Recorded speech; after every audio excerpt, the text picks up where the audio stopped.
O Supremo Tribunal Federal suspendeu mais uma vez o julgamento hoje do Marco Temporal de Terras Indígenas.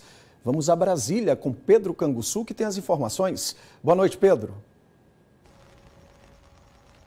Boa noite, Leal. O placar ficou 4-2, viu? Eu estou bem aqui em frente ao Supremo Tribunal Federal, o local onde acontece a votação, o julgamento do marco temporal.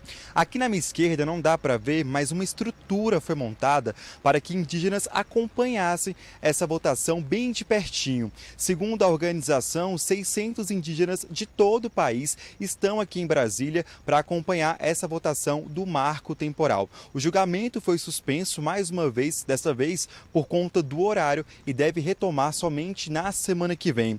Votaram a favor do marco temporal os ministros André Mendonça e também Cássio Nunes. E votaram contra o marco temporal os ministros Edson Fachin, Alexandre de Moraes, Luiz Roberto Barroso e também Cristiano Zanin.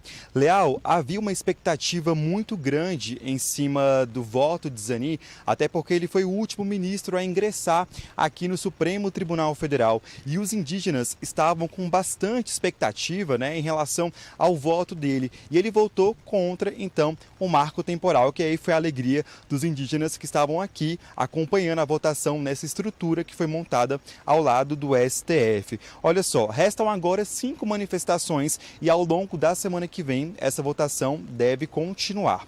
Agora, o que diz então a tese do marco temporal?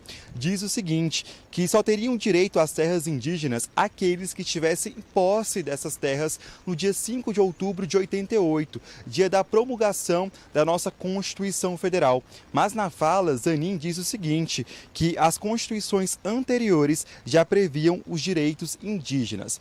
Claro, a gente vai continuar acompanhando essa votação aqui na semana que vem. Mas para a gente trazer um pouquinho para a nossa realidade local, vamos colocar aí na tela uma imagem que mostra, uma arte na verdade, que mostra a população indígena em Minas Gerais e também em Uberlândia.